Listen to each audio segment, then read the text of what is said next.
matin, 5h, 7h, Mathieu Noël. Et l'actualité aujourd'hui, c'est aussi jusqu'à ce soir au Palais des Congrès à Paris, le Salon des entrepreneurs. Bonjour Jérôme Tartin. Bonjour. Merci d'être avec nous. Vous êtes le PDG d'Up & Biz, un groupe dédié à l'accompagnement des entrepreneurs. Alors les chiffres sont bons.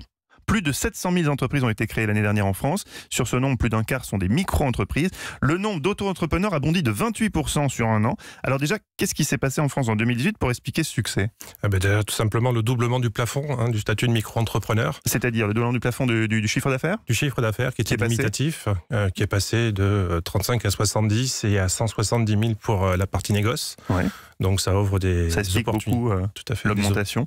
Voilà, donc des opportunités à des gens qui étaient sous des structures peut-être un peu plus complexes, de revenir à quelque chose de très simple, qui est quand même le statut de micro-entrepreneur, qui à défaut d'avoir une couverture sociale adéquate ou au même titre que le régime général, offre quand même une simplicité pour entreprendre imbattable en France et en Europe. Il y a aussi peut-être une explication par défaut, c'est qu'aujourd'hui c'est plus difficile d'obtenir un CDI. Peut-être qu'on hésite moins à se lancer en tant qu'auto-entrepreneur, à défaut de pouvoir obtenir un CDI en salarié. Il y a de ça, mais il y a aussi le souhait. On assiste quand même à un mouvement sociétal où à un moment donné, les Français ont décidé de se prendre en main, soit en termes de revenus complémentaires, soit en tant que revenu principal. Et franchement, le doublement de ce plafond a permis à des gens de se prendre en main et de dire ça y est, je me lance, je suis indépendant, je suis freelance, le mot est dit, et je vais pouvoir abonder avec des clients, avec une relation client-fournisseur et plus un lien de subordination entre un dirigeant et son salarié. Changement de mentalité aussi peut-être du coup. À une époque, freelance, ça faisait peut-être un peu peur aux gens, en France en tout cas, peut-être moins aux États-Unis. Et aujourd'hui, maintenant, les Français se disent freelance, c'est sexy, quoi. Enfin, c'est.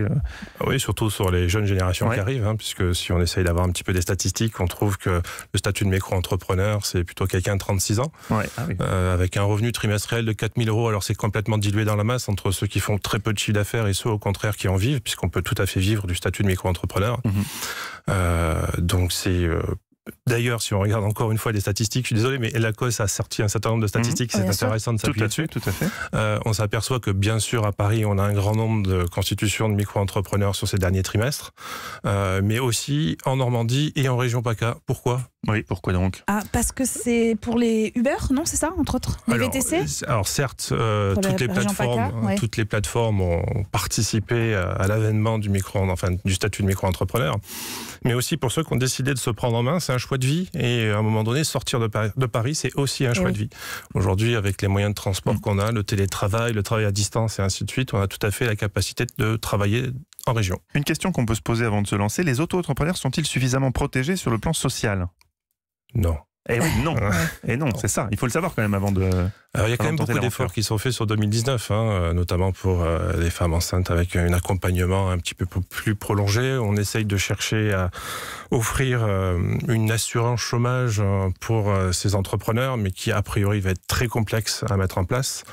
Par contre, c'est un vrai tremplin, puisque si on regarde 2019 spécifiquement, il y a quelque chose qui m'a arrêté, c'est l'ACRE, qui n'est plus limité aux chômeurs, mais qui est offert à tout le monde, et qui permettra de démarrer sur les 3 premières années avec une taxation très très faible, puisqu'on aura 75% d'abattement, puis 50%, puis 25%, donc on va commencer avec simplement 5% de taxe sur son activité.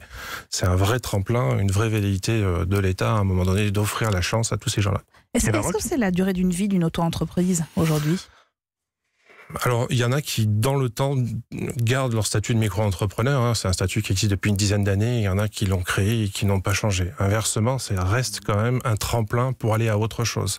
On le disait tout à l'heure, la précarité au niveau social, soit c'est un revenu complémentaire et on est déjà couvert au régime général à côté. On est toujours soumis à des aléas de vie qu'on est obligé à un moment donné d'assurer. Et en France, on a tout à fait la capacité à le faire. Donc, on sera amené dans le temps à changer, à se réorienter. Et 3 ans, c'est effectivement un cycle de vie qu'on observe. D'accord. À partir de combien de temps on peut gagner sa vie en étant auto-entrepreneur ? Moi, j'ai lu que la première année, il fallait pas rêver que la première année, on pouvait pas se verser un salaire. Alors, c'est quand même un peu compliqué. Il y a des aides qui existent pour pouvoir compenser ça. Non. Il n'y a aucune aide qui existe pour vous êtes entrepreneur. Non, mais disons qu'il faut se préparer avant, par exemple en faisant une rupture conventionnelle avec son ancienne entreprise, enfin pour essayer d'avoir quand même de quoi suivre, parce que pendant la première année, c'est quand même difficile pour la plupart des autres entrepreneurs.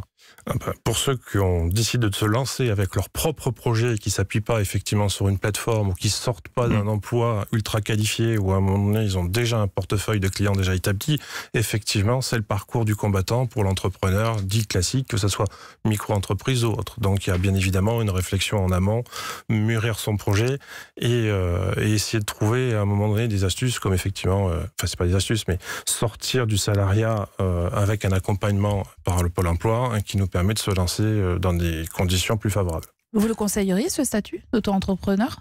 Alors, ça dépend ici. Ouais. OpenBiz, c'est un groupe de sociétés qui accompagne les entrepreneurs à travers tous les statuts. Micro-entrepreneur, portage salarial ou structure juridique classique. On part du principe qu'il n'y a pas de meilleur statut, il n'y a que des choix de vie.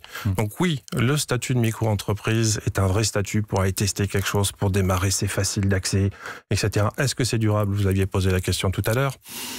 Donc en fonction de ces choix de vie, on sera amené à le proposer, peut-être en complément d'autres choses d'ailleurs. Donc oui, on a la chance en France d'avoir ce statut.